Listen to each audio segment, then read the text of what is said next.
আজ আমি তোমাদের সাথে আমার বাগানের একটি খুবই স্পেশাল একটি গোলাপ গাছের সাথে পরিচয় করাবো। এই গাছটা আমি গত বছর শীতকালে লাগিয়েছিলাম। এই গাছের বৈশিষ্ট্য হচ্ছে এটি ঋতু পরিবর্তনের সাথে সাথে রঙটিও বদলে যায়।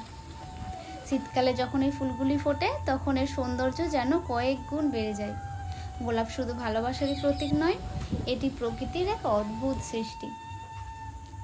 আমার এই গাছটিতে শীতের তীব্রতায় রঙের যে গভীরতা দেখা যায়, গরমে বা বর্ষায় তা কিছুটা হালকা হয়ে যায়। অনেকে আমাকে জিজ্ঞাসা করেছিলে গোলাপের ফুল শুকিয়ে যাওয়ার পরে কি করা উচিত যাতে গাছটি আরও দ্রুত বৃদ্ধি পায় এবং নতুন করে কুড়ি আসে।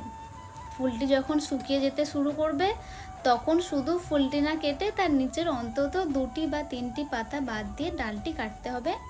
সবসময় ধারালো কাঁচি ব্যবহার করতে পারো। ডালটি কাটার সময় 45 ডিগ্রি কোণে তির্যকভাবে একটু কাটতে হবে। এতে জল জমে ডাল পচে যাওয়ার ভয় থাকবে না।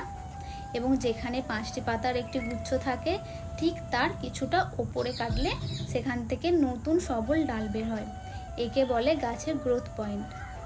ডাল কাটার পর সে কাটা অংশে তোমরা সামান্য ফাঙ্গিসাইড বা কিছুটা হলুদের গুঁড়ো লাগিয়ে দিতে পারো যাতে কোনো ফাঙ্গাস ইনফেকশন না হয়। আমাদের বাগানেও কি এরকম রং বদলানো গোলাপ আছে কিনা অবশ্যই জানাবে।